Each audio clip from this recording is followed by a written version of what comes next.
ఇక రేవంత్ రెడ్డి ఏం చెప్పిండు నిన్నగాక మొన్న బీఆర్ఎస్ వాళ్ళ రక్తం బారిస్తే పంటలు పండుతాయి అన్నాడు. సో వాళ్ళు ఏం చేసిరు, నిన్న రక్తదాన శిబిరం ఏర్పాటు చేస్తున్నాం తెలంగాణ భవన్లో నిన్న వార్త. సో ఆ రక్తదాన శిబిరంలో కూడగట్టిన రక్తాన్ని తీసుకుపోయి రేవంత్ రెడ్డి ఇంటి మీద పోయారు నిన్న. అరే నాయన నీకు రక్తమే కావాలంటే కదా నాయన, సో మరి ఇంకో నీ రక్తం తీసుకొచ్చినాం, మా రక్తం పిడుచుకొని తింటాను ఫిక్స్ అయినావు కదా, మా రక్తం తీసుకో, కానీ రైతులకు మాత్రం నీళ్ళు ఇరా నాయన, రైతులను మోసం చేయకరా బాబు అని చెప్పేసి నిన్న వాళ్ళు రేవంత్ రెడ్డి ఇంటి మీద పోయారు. ఒకసారి చూడలే, రైతు కోసం రక్తార్పణ అంట, సాగు నీళ్ళు ఎందుకు రక్తం పారిస్తే చాలు అని చెప్పేసి రేవంత్ రెడ్డి చెప్పింది. కాబట్టి అన్న సీఎం వ్యాఖ్యలకు నిరసనగా బీఆర్ఎస్ సోమవారం రక్తదాన కార్యక్రమాలు చేపట్టింది. రేవంత్ తన రక్తదాహం తీర్చుకోనైనా రైతులకు నీళ్ళు ఇవ్వాలని నిలదీస్తూ రక్తపు బాటిళ్లతో సీఎం నివాసానికి బయలుదేరిన బీఆర్ఎస్ కార్యకర్తలను తెలంగాణ భవన్ వద్ద అడ్డుకున్న పోలీసులు.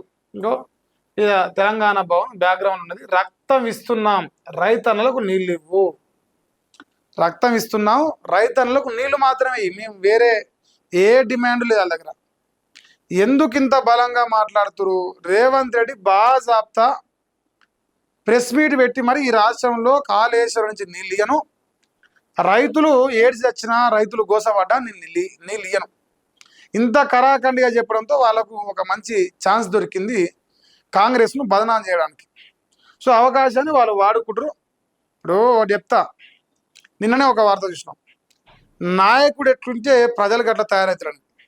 రాజ్కుమార్ అనేటువంటి వాడు వీకింది వాస్తవానికి. రాజ్కుమార్ అనేటువంటి ఒక రకంగా స్ఫూర్తి రేవంత్ రెడ్డినేమో అనిపిస్తుంది నాకు. దుర్మార్గం ఏంటంటే రోజు ఆ బూతు భాష పాడుగాను పొట్టు ఇంకా నేనైతే బంద్ చేసిన, నాకు చిన్న తెలియదు అనిపిస్తాను. ఇప్పుడు రేవంత్ రెడ్డి గారు రక్తం కోరుకోవడం ఏంది, సాగు కోరుకోవడం ఏంది, ప్రజల మేలు కోరుకోవాలి, ప్రజలకు ఇచ్చిన వాగ్దానాలు నెరవేర్చాలని కోరుకోవాలి, ప్రజల లోపల మంచి పేరు రావాలని కోరుకోవాలి.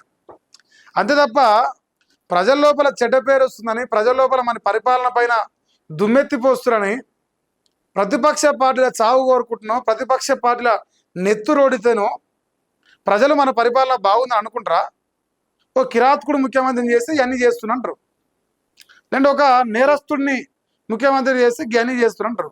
కానీ మంచి పేరు రావాలంటే ప్రజలను మంచి చూసుకోవాలి, రైతాంగాన్ని మంచి చూసుకోవాలి, నిరుద్యోగులను మంచి చూసుకోవాలి, ఇలా వృద్ధులను మంచిగా చూసుకోవాలి, సబ్బండ వర్గాలు ఏకమైతే ఇలా రేవంత్ రెడ్డి ముఖ్యమంత్రి అయ్యాడు. ఊకనే కాలే, ఓన్లీ నీ కాంగ్రెస్ పార్టీలో కార్యకర్తలు ఓట్లేస్తే ముఖ్యమంత్రి కాలే, సబ్బండ వర్గాలు ఏకమై ఇలా నీకు ఓటేసినాయి.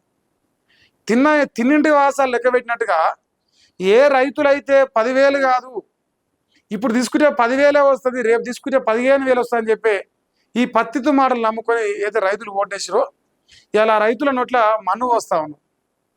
కేసీఆర్ మీద కోపం ఉంటే కేసీఆర్ మీద పగ తీర్చుకో, లేదు ఇంకోరి మీద కోపం ఉంటే వాళ్ళ మీద పగ తీర్చుకో, కానీ రైతుల పైన పగ తీర్చుకుంటున్నావు. సో మరి రేవంత్ రెడ్డి వాళ్ళైతే రోడ్ల మీకు వస్తారు. వీటిలో ఊర్లో పొంట వానలు లేక చిన్నప్పుడు మేమైతే కప్పకావులు ఆడతారని చెప్పేసి ఊర్లలో చెప్పేది.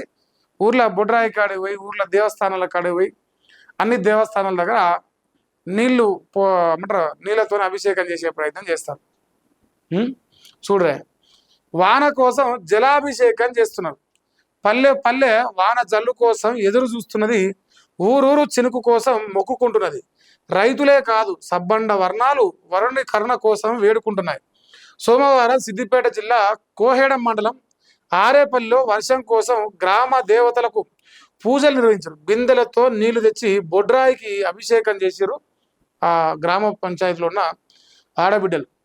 అయితే బాధ అనిపిస్తున్నది, కల్వకుంట్ల చంద్రశేఖరరావు ఉన్నప్పుడు దాదాపుగా నాకు గుర్తు ఒక్కసారి చేసినాం ఇట్లా 9.5 సంవత్సరాల చరిత్రలో ఒకే ఒక్కసారి ఈ గ్రామ దేవతలకు నీళ్లు పోసే కార్యక్రమం జరిగింది. అది 2019లో లేదంటే 20లో. కానీ రేవంత్ రెడ్డి వచ్చినాక మరి ప్రతి సంవత్సరం ఇదే బతుకైతారు. సరే, ఆయనకేం ప్రత్యక్షంగా ఆయనకేం సంబంధం లేకపోవచ్చు, కానీ నీ పరిపాలనలో ప్రజలు గోసలే పడుతున్నారు, నీ పరిపాలనలో రైతులు గోసలే పడుతున్నారు. దానికి కారణం ఏదైనా కావచ్చు. నీ యొక్క అంటారా నీ పాపాలు మా మీద ఏమన్నా ముట్టుకున్నాయా అనే ఆలోచన కూడా వస్తూ ఉన్నాయి. ఆడబిడ్డలు గ్రామాల్లో పక్క ఊర్లోనేమో పొట్టు పొట్టు వర్షం పడుతుంది. కానీ ఈ ఊర్లోనేమో సుక్క నీళ్ళు, చినుకు పడితే అంతొట్టు. అట్లా చాలా గ్రామ పంచాయతీలో ఈ ఎన్నో ఎఫెక్ట్ వల్ల వానలు పడతలేవు. వానలు పడక పంటలు ఆల్రెడీ రైతులు గింజలు వేసుకుంటారు, లేదంటే మొక్క అయి ఉంటుంది, ఆ మొక్క చనిపోయే ప్రమాదం ఏర్పడుతుంది. అది చనిపోవద్దంటే 4 చినుకులు నీళ్ళు వర్షం పడాలి. ఆ వర్షం పడే పరిస్థితి లేదు. ఓ 10 ఎకరాలున్న రైతు వాడు ఏం ట్రాక్టర్లు పెట్టి పోస్తాడు, ఏడ నీళ్లు తడుపుతాడు, ఏడ పంటను కాపాడుకుంటాడు. ఓ ఎకరం అర్ధ ఎకరం అంటే ట్యాంకర్లు పెట్టుకొని నడిపిస్తుండే, ఏదో బతుకుతున్నాడు, వాని బాధ పడుతున్నాడు. కానీ 10 ఎకరాలు 5 ఎకరాలు 4 ఎకరాల రైతులు వాడు గోస పడతాడు. రేవంత్ రెడ్డి ఏమో వాడు జావాలి, వాటినే గోస పడాలి, వాటినే గోరుని ఏడవాలి, నేను మాత్రం వాడికి నీళ్ళు ఇస్తే ఎక్కడ మన అహం దెబ్బతింటుంది అన్న ఒక భయంలో రేవంత్ రెడ్డి ఉన్నాడు. సో అందువల్ల అన్నగారు అయితే నీళ్ళు ఇస్తలేరు, ఇయ్యరని కూడా తేలిపోతుంది. మరి రైతులు రేపు భవిష్యత్తులో చూస్తారు. అంటే బీఆర్ఎస్ వాడు రక్తమైనా ఇస్తాడు రైతుల కోసం, కానీ కాంగ్రెస్ వాడు రైతులకు నీళ్ళు ఇస్తలేడు. ఇది రేపు ప్రజల లోపల చర్చ జరుగుతుంది. అనవసరంగా లేని అవకాశాన్ని బీఆర్ఎస్కు ఈ నీళ్ల విషయంలో కాంగ్రెస్ పార్టీ ఇస్తున్నది. ఆ స్పేస్ క్రియేట్ చేస్తున్నది వీళ్ళు. వాస్తవాన్ని చెప్పాలంటే వాళ్ళకు జెన్యున్గా ఆడ స్పేస్ క్రియేట్ కాలే. ఈయన అసమర్థత, చంద్రబాబు నాయుడు కోసం ఈయన చేస్తున్న ఈ గురుదక్షిణ వలనే బీఆర్ఎస్ మైలేజ్ తెచ్చుకుంటున్నారు.